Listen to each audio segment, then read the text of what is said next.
What a blessing it is for us to be Catholic and in San Francisco with this glorious Cathedral of St. Mary of the Assumption. It's bold, it's imaginative, and it perfectly expresses what the Church has been discerning for a long time now since the world moved into this modern era. How can the Church better communicate the timeless, eternal, indeed, truth of the gospel in the world that we're living in today?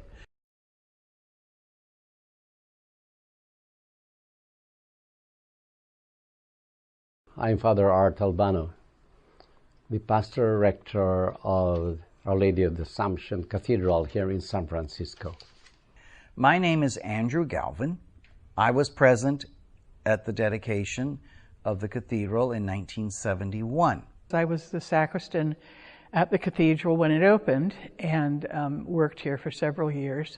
I'm Mary Ann Murray, and I've been a docent at St. Mary's Cathedral in the school program since 1987.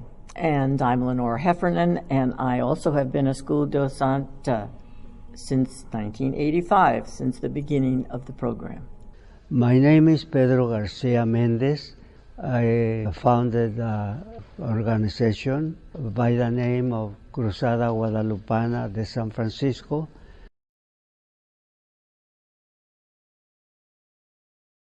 I remember the Holy Family Sisters being here as sacristans, and that's how we would always get in the back door.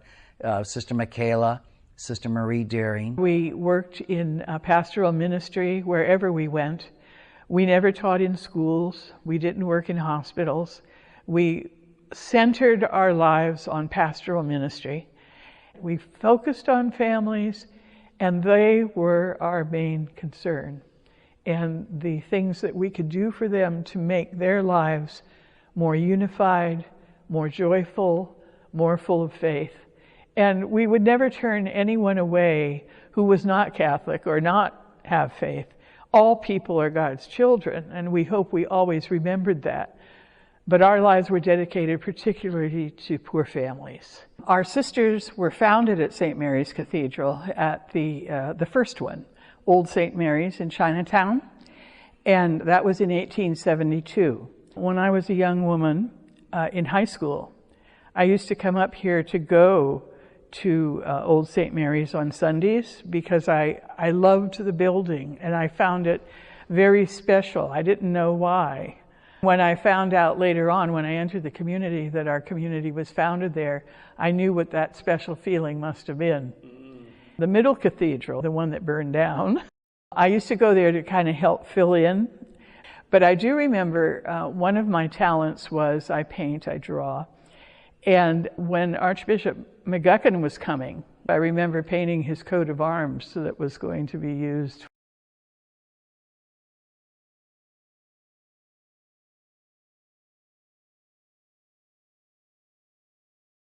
Well, Bishop would always start with McGuckin. Yeah, let's talk about that. I just think McGuckin had a presence. He was the builder. And if you ever saw him with Monsignor Beau, the pastor at the time, and Monsignor Burns, they were like a small cluster group that really made sure this happened. And then with Bishop Guilfoyle with them too. They came from a particular generation of the 1920s, 30s, and 40s, even into the 50s. But they are the epitome of a missionary bishop in the 1970s post-Vatican II. Because they attended the council, and then they came and they implemented the council. And it's interesting, as now, having lived a long life, I look back and think about, the outcome of the council, but to have lived it and to implement it. This cathedral encapsulates that vision because it is very vertical. We must always be looking up. We must always keep our vision fixed on heaven. And the whole architecture of the building sweeps us up into heaven. But it is also horizontal with the design of the windows that look out on the city. So the church must always keep our eyes fixed on heaven and lead people there. We also must be looking out and around to interact with the world, to help to engage the world. Bishop McGuckin very much knew San Francisco. He knew California. And he was somebody very special to look at. And he had a deep voice. I remember his deep voice. And so, yeah, he had a presence. I remember the demonstrations, but those protests didn't really begin until the building was well underway. So Monsignor Beau used to say that this was the cathedral that God must certainly have wanted very much, because it was built and occupied and used despite all the barricades or barriers that seemed to be in the way, because the city was asking that had to guarantee parking for at least 500 cars. So of course the city is quite compact, and there wasn't a lot of land. So he took a medal of Our Lady of Guadalupe and came over. There was a Safeway here, and of course the Cathedral High School for the Charity Sisters, and buried the medal of Our Lady of Guadalupe here. And he told her if she got the property for him, she'd have the first shrine. So he did, and she did.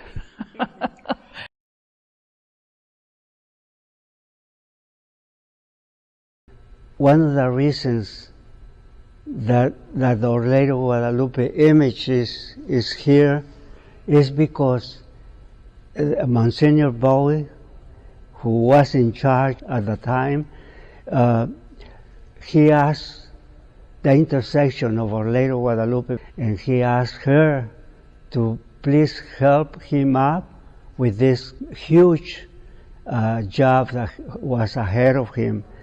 And if he sees that he was helped by her, he promised her to be everybody that is coming into the church, the first thing the people will see is her image, and that's why it's there. Indeed, I have a great love and deep devotion to Our Lady of Guadalupe. I pray to her every day. What really impresses me with the image of Our Lady of Guadalupe is the inclination of her head, looking down upon the people. That is a look of compassion and mercy to the people. It's looking down upon any devotee or any person who approach her. She, being the Mother of God, God always listened to her, and that's why we all confidence is with her. I'm not comparing myself to Juan Diego because he's a saint, and I'm not a saint. God probably chose me to be Our Lady Guadalupe messenger over here at St. Mary's Cathedral, and I'm proud of it, and I feel happy. That's why every time I come here, I feel at home. Very good. Because it's my home. It's our home.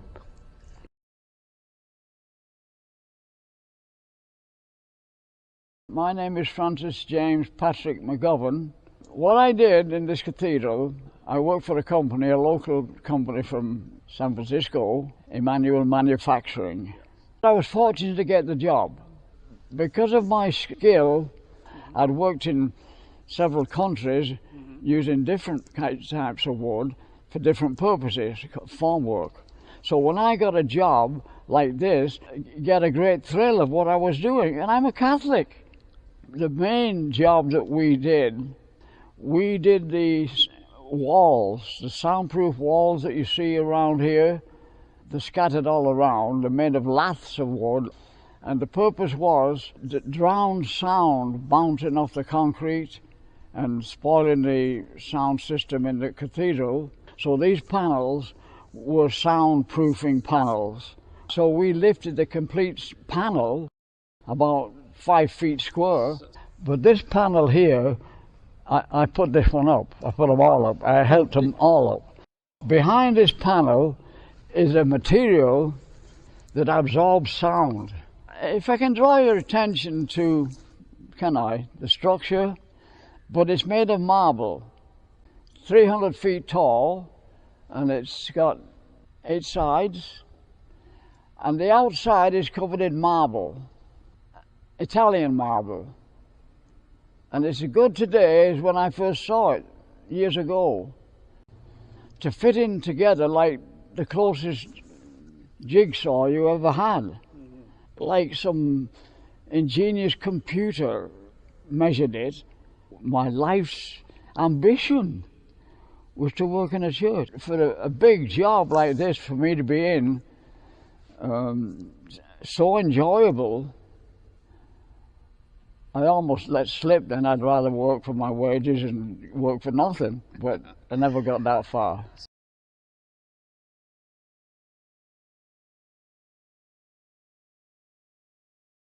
I hope that when people come into the cathedral, no matter when, they see those great arms of prayer lifting the cathedral to God.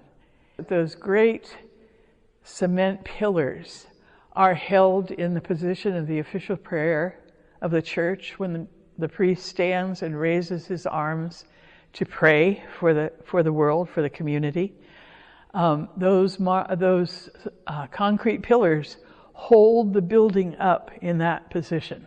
The windows, the elements, the south with its beautiful window of yellow golden light that faces the south, the wonderful sunset windows on the west, the green headed looking toward the Central Valley on the east, and the water window in the front, which not as many people notice because, of course, the beautiful scene of bronze is on the outside of the building there, and sometimes they're so caught up with the look of the windows that surround that they don't notice as much the blue.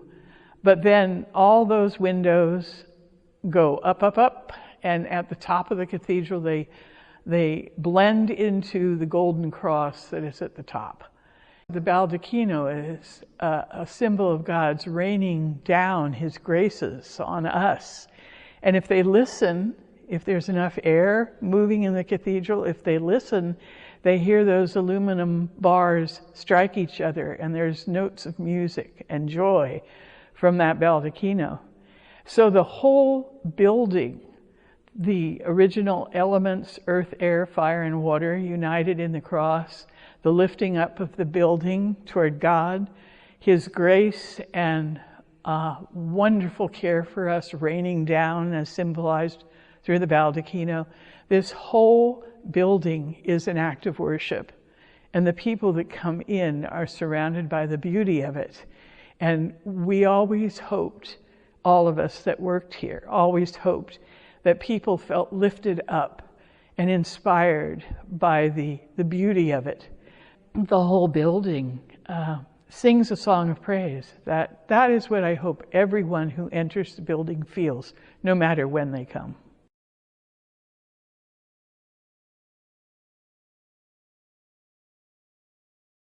The first thing I remember was we didn't have an altar yet. What we had was a plywood model of what the altar would be like. And the plywood model was on the predella. We had masses down here in the lower cathedral. Now, Monsignor Beau always said, if it's that expensive, you don't call it a basement. So we always said it was the lower cathedral. So we had Mass down here in these halls with that wooden altar until the brickwork was finished and we could go into the upper stories. It was a colossal piece of marble, and it was there one morning. Where did that come from? Came from the same place all the marble did? Yes. From Italy. The wooden altar, the same size and shape as the present marble one. The wooden altar was up on the predella, and Monsignor Beau, of course, with the cathedral priests, and that would have been Kirby Hansen, Jerry Horan, Mike Keene.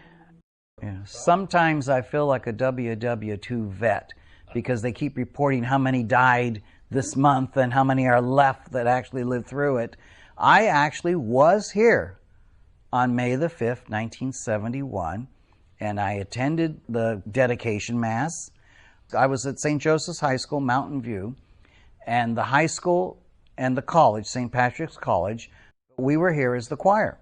And that's how we got in, and we got very good seats. We were seated over by where the organ is today. I think that's still the section where the choir sits. And that's where we were seated. So we had pretty good seats up front. We got here early so we could get into the place and get positioned. Oh, I was something gorgeous. Yes, indeed. I was here at the first Mass at 5th of May, 1971, and it was a full house. The cathedral was packed, and which that makes us happy. And it was for myself, it was a great experience. Before, I never was in a service that big, and I was thinking that I was out of this world, you know. My wife, fortunately at that time, we were just newly married, and we were just newly over here in San Francisco also, so we actually start our marriage life here in San Francisco.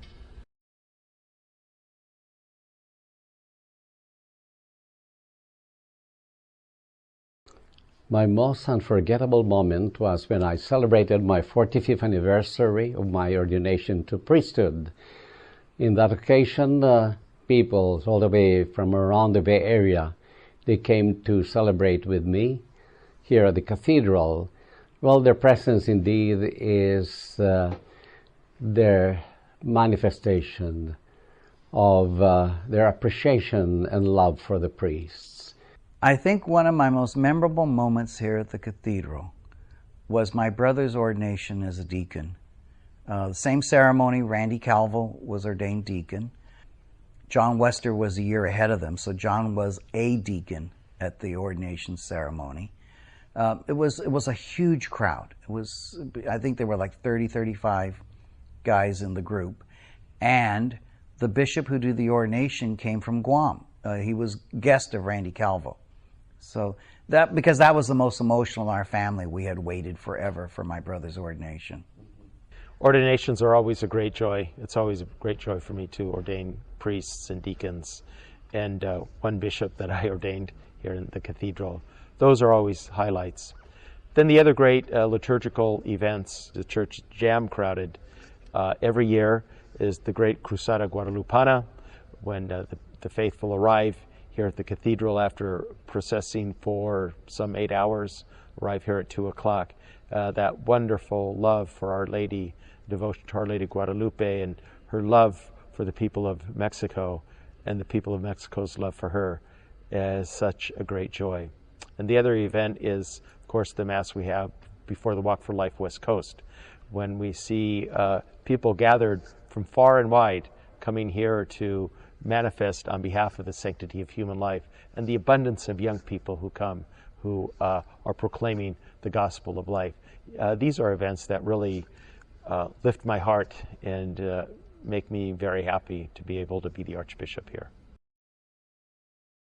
Well, it was a sad moment, simply because it was a mayor, and he was very modern, as it were. You know, he was well liked in the city, and the death was a tragedy because it wasn't just him, but it was also Supervisor Harvey Milk, and so there was tears, as there always is when somebody dies.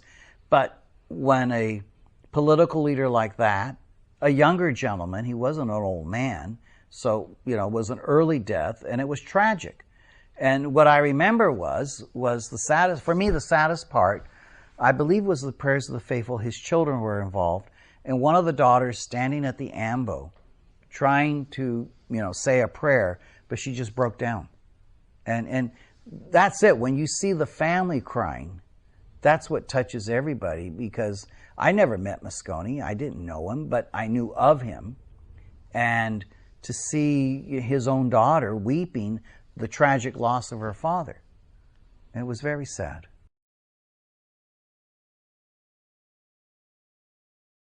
Mother Teresa came here, you know, because the Holy Father had charged her to be his advocate for the unborn. Mm-hmm.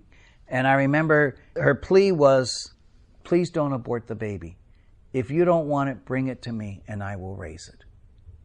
And it was so powerful the way She did that. And to remember later the commentary that most people said, most people will talk about doing good, but Mother Teresa did it. She just did it. She didn't have to say certain things. And the simplicity of herself, her presence. And so, I can say on 2 occasions, the only 2 canonized saints that I know I saw when they were alive, Pope John Paul II and Mother Teresa here in the cathedral. So I met him here. He didn't have a Mass here at the cathedral. He came to do a talk. I was at Mission Dolores and said farewell to him and sent him off this way.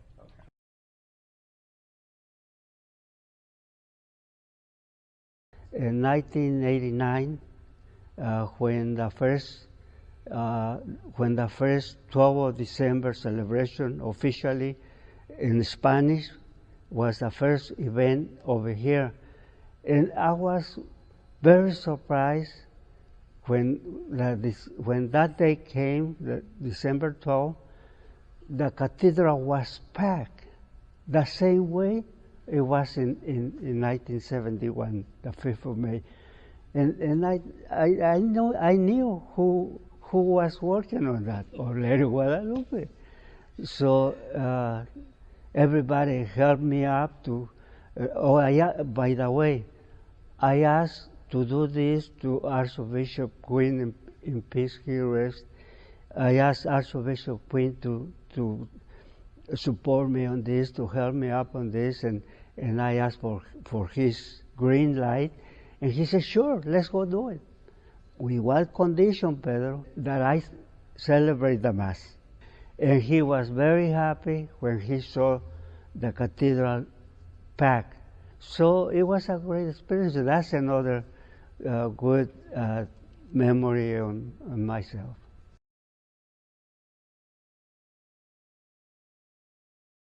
I think the school docent program, I am so much in favor of it. It brought the children to the cathedral, and with the children, very often the parents. So it really introduced the cathedral to the city. And that I thought was just an invaluable thing to do. And the children loved being here.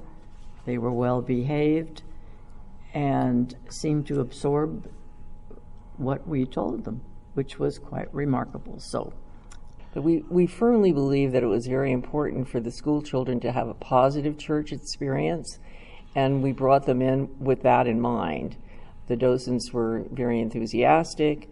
The kids were prepared in advance. We sent materials out to the schools, so they didn't entirely come in cold. The teachers were extremely helpful, and as Lenore said, the parents too were interested and participated. Oftentimes the parents asked as many questions as the students did. And of course, lunch served afterwards was the ultimate hospitality. Keep the program strong, keep it growing, and just maintain it as best you can to serve as many in that area as possible.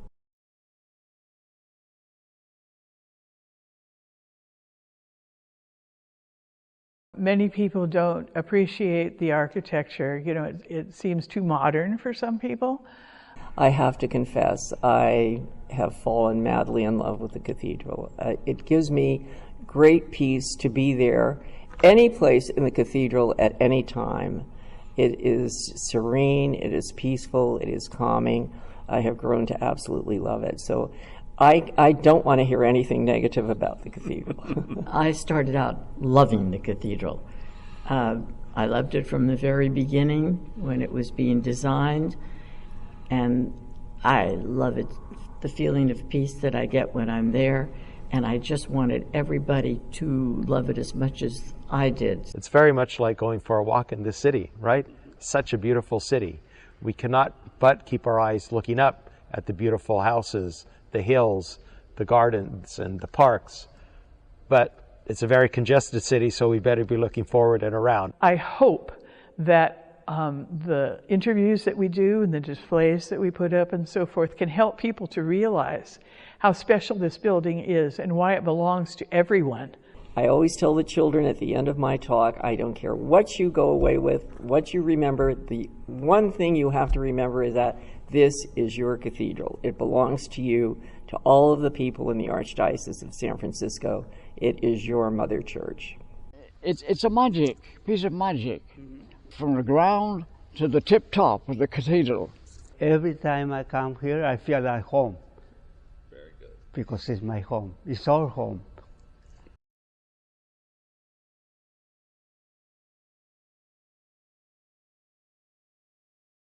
Well, the first thing I'd like anyone is to remember, if it's possible, to do the math. How many times has Mass been offered in this facility? That's the miracle of our church, of our faith. How many countless times has the Mass been offered in this place? How many times have deacons and priests and bishops been ordained here? And how many times have the sacraments of baptism, confirmation, marriage, the sacrament of penance, how many times have all those sacraments been offered here?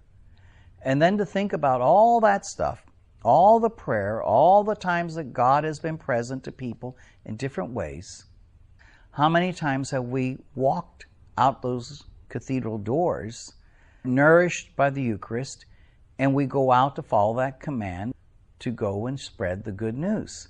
What's important is how many times the community is gathered for worship and how many times people have shared their understanding of Eucharist in this place. It isn't a church that belongs to church people only. It's a cry of joy from creation for anyone who comes in the doors. The roots go way back. The roots go back to 1853 when the Archdiocese was established. The roots go back to 1776 when the first Mass is said over in the Mission Dolores era. The roots go back to the time of the arrival of the Europeans and the Christian message in Central and South America. And it goes all the way back to the flowing waters of the Jordan. What makes Christian worship Christian is that we gather together to worship as a family. We gather together across time and space. So 50 years from now, in 2071, maybe I'll still be here. Well, it's going to be the same Jesus on that altar that the priest calls down in 2071 that was called down in 2021. This is how the church needs to live and evangelize in the world today, keeping always our vision fixed on heaven, but looking around, reading the signs of the times as the council told us to do, and in order to better engage the world and draw people into the encounter with Christ.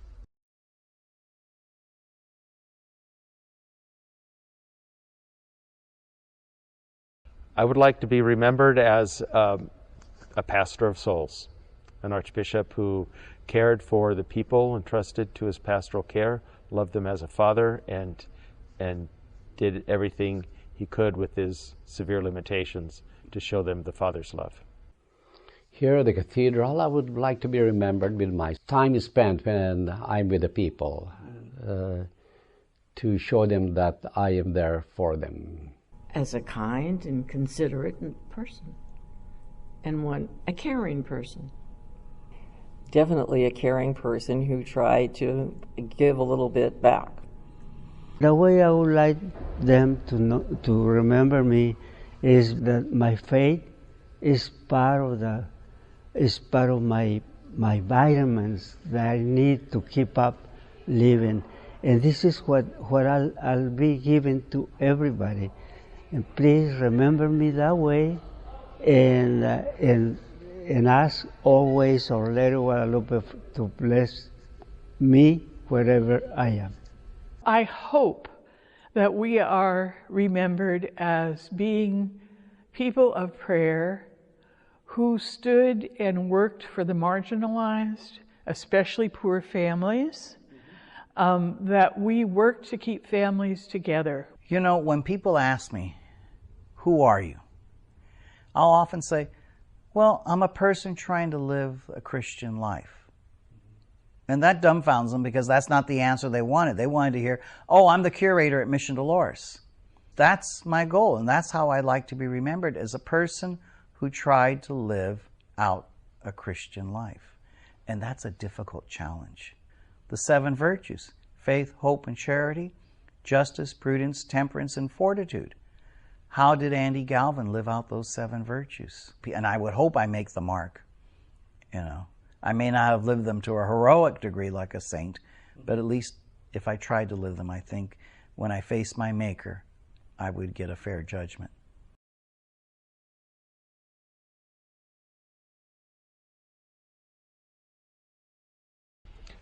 I'm very grateful for all those who made this cathedral possible and continue to make it possible. It's always a joy for me to celebrate a Mass here, just the regular Sunday Mass. We see the great diversity of our Archdiocese here at the Cathedral, and that is always a great joy. So it's a message of gratitude for those who made this cathedral possible, not just the buildings, but the community and those who continue to do so. It's not just the building itself, but the faith in their heart, in their mind, in their life. So just keep on working on our faith, and the faith moves mountains. And never think that the job is finished. No, for our life and in faith is never ends. There's one thing we want you to remember as you leave this cathedral, that it is yours.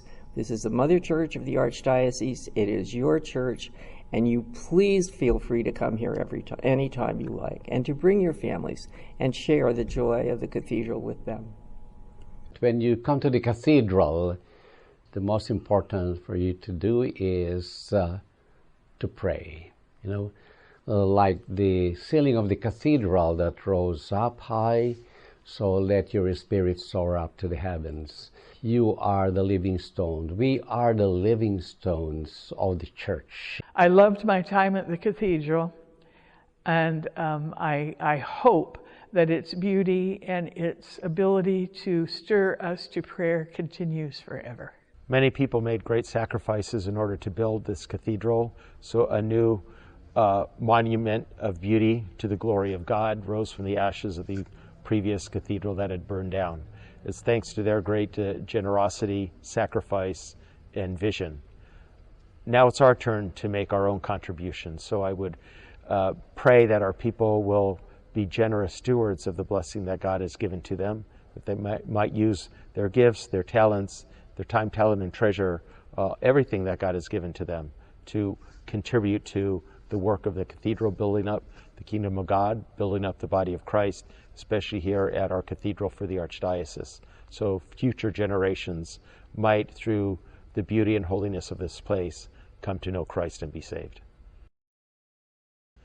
We are the beneficiaries of the resolve, imagination, generosity, and hard work of those who gave us this truly marvelous set of buildings.